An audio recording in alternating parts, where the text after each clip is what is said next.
It's no secret that, from the point of view of the audience, Go is not a very spectacular game.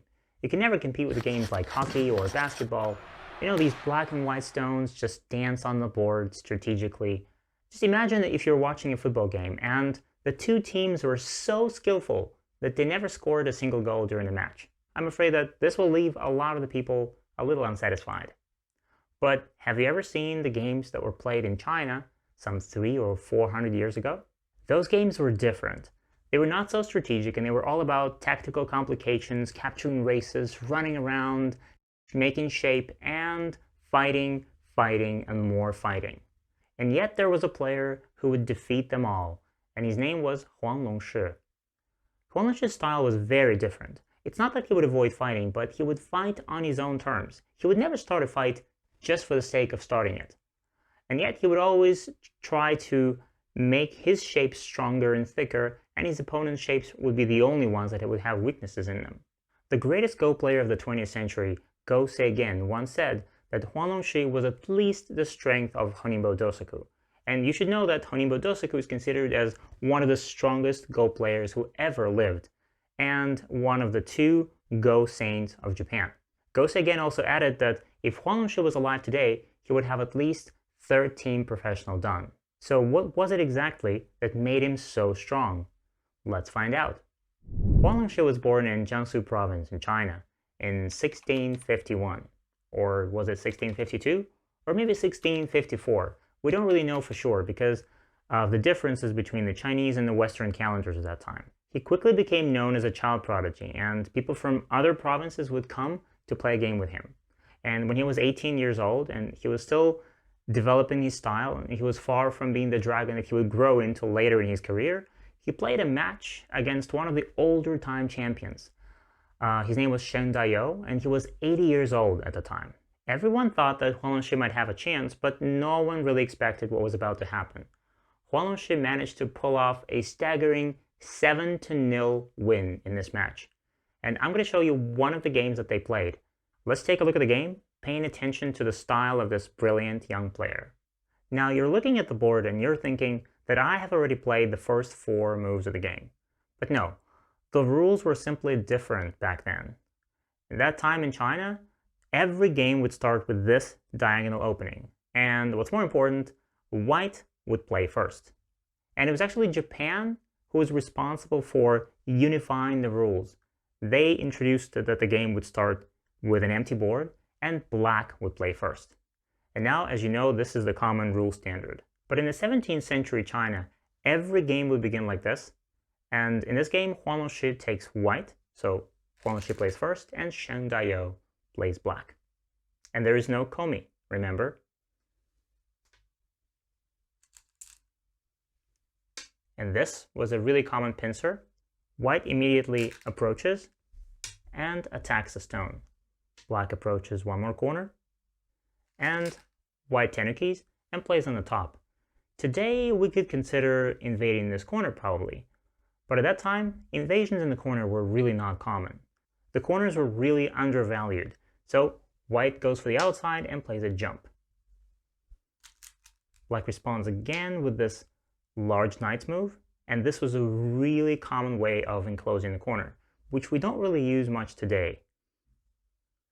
White does the same thing in this corner.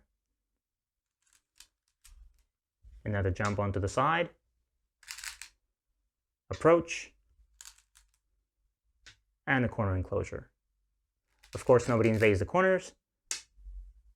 White takes the side, attacking this corner, approach. White makes a base here,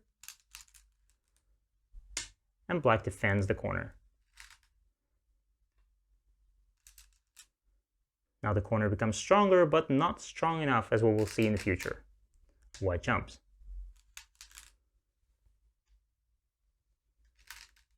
Making this group stronger, white defends. Now black wants to help this stone, so black jumps. Another invasion, trying to attack this corner, and a pincer. As you can see, the opening looks very different from what we're used to today. They wouldn't really invade the corners, and they would enclose all the corners with this large knight's move enclosure, and they would invade everywhere, lots of jumping. All the Joseki looks different. But we're not watching these games for the opening. Now that the opening is complete, the most interesting part of the game is about to begin. Now that white has some stones around this corner, white plays an invasion to attack. And at this point, it doesn't matter how black responds, white will be able to save this stone. White can save it like this, and if black responds here, white can always connect. So in the game, white plays this Hane first. Black responds, white connects. And this Hane and connection was a really common sequence at that time. We were creating a weakness in black's shape. Now, white moves out. Now white has to live. So white bumps, and connects. Black makes an extension, and now these two stones are feeling a little weak here, so white needs to find a way how to handle it. And we remember that if you want to make a light shape, if you want to make sabaki, then a good way of doing that is by attaching to our opponent's stones. And this is exactly what Huan Longxi played in the game. He attaches here, black responds, and another attachment on top. Black takes the stone. Now Atari. Black takes, and one more Atari. And at this point, probably it is too submissive for black to connect. This connection, on the other hand, is a lot more important, because this connection here, it makes black so much stronger, and it also makes this white group weaker and thinner. So white would probably need to respond, and if white doesn't, then black will be able to cover this group like this and force white to live there. At the same time, black becomes so much thicker on the outside. But in the game, black connects here. Now white blocks. And these black stones are also separated, and they're also thin. So now it's an equal fight. White and black are both about the same strength here. It's probably still not too late to make this connection first, and then when white makes shape here, jump. But in the game, black jumps directly. And this gives white a chance to capture this stone later. First, white makes this exchange, threatening to cut off the stone.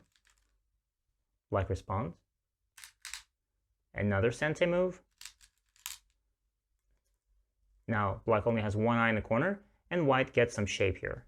And finally now, white captures this stone just in time to damage black's shape. You see, now there's a connection problem here, and you would really feel that black would want this stone to be placed like this. If the stone is like this, then of course now black would be fine. Black could just Atari and all the black stones will be out. But the stone is here, which means that now white has a cut, and black needs to fix the shape yet again, spending one extra move here. Now white jumps out, and black tries to damage white's shape. Hane.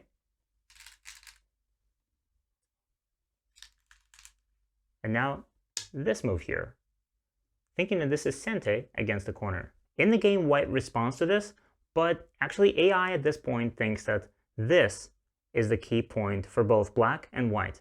So now if it's white's turn, white should play here. And when it's black's turn, then black should also cover this group and get his strength outside. But in the game, white jumps. And instead of capping the group like this, black connects. White connects. Both black and white try to get out into the center.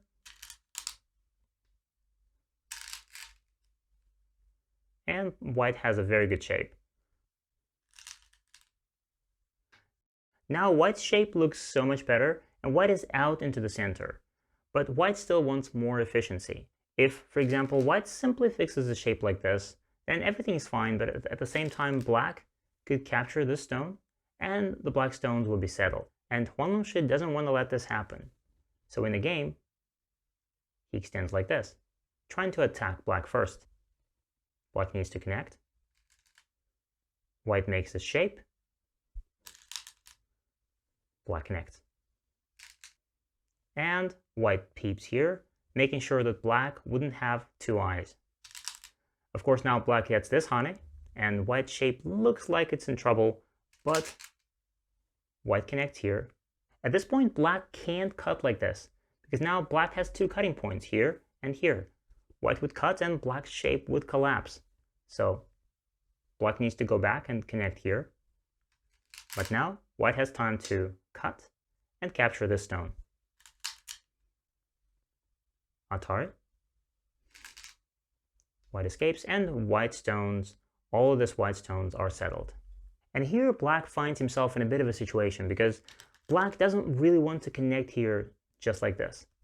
In this case, the black stones still only have one eye, and white could continue to attack them by playing here or here, and the black stones are separated and under attack. But instead of this simple connection, black has a very beautiful Tsuji that black played in the game. Would you like to try and find it yourself?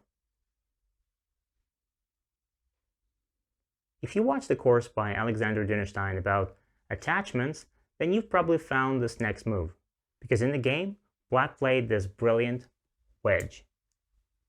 Let's see how this sacrifice can help black make a better connection. Black cuts, and at this point, if white simply accepts the sacrifice, if white captures here, this is perfect for black. This is exactly what black has been aiming for. Black will connect like this, and white can't cut. If white tries to cut like this, the shape is terrible. Now black will atari, white needs to connect, and black can live on the top easily. And white's shape would be really, really bad. So, this didn't happen. Instead of this, white played the best move according to AI as well. White plays out, trying to still separate black. Black escapes. Now white has to capture. Black plays this Atari first, which will help black make shape in the future. And finally black connects. So white still managed to separate these black groups, but black's shape is still better. Now white moves out into the center with this diagonal move, and black decides to attack the bottom and invades here. At this point, the computer thinks that because the black shape is not settled yet, and still there's a cutting point here, and the whole group is not alive, black has this move here, which is Atari and threatening to start a Ko, and threatening to capture this stone on the second line. If white defends here, trying not to let black have two eyes, then black will be able to start this Ko in the future and separate these two white stones. But in the game, black invades here. Now let's look at the status of all the groups on the board. White has a living group here in the top, another one here, it's alive. This group is strong because white captured the stone. Another settled group on the left, and it's not quite clear what's going to happen here. Black, on the other hand, has an unsettled group here on the right. It's not clear who's going to attack whom here.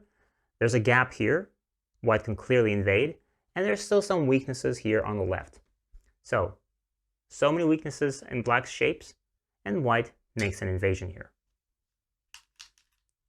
Black responds. And at this point, white can easily live in this corner.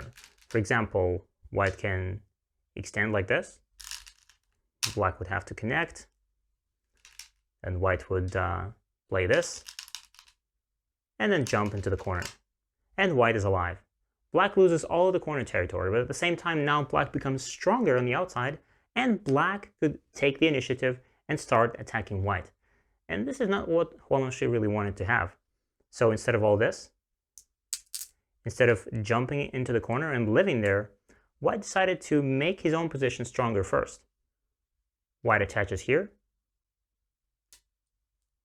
and takes the corner. Atari, white connects. Now black has two weaknesses, so black fixes one of them. White jumps. This territory becomes even stronger. Now black defends, and white adds another stone here and captures this stone. Now the preparation is complete. White has no more weaknesses in this game, but black still has a lot of Aji. Black played a skillful probing invasion into white's corner, But unfortunately, nothing can really help black to fix all of those weaknesses at the same time. The weakness here, the weakness of this group, and defend the corner. So white wasn't greedy. White is not trying to cut it off like this and give black a chance to live here. White just responds like this and allows black to connect if black wants to. But of course, if black connects right now, white will take the corner and white would be very much ahead on points. So black tries to actively defend this corner. Wedge first to create some weaknesses in white's shape. Connect.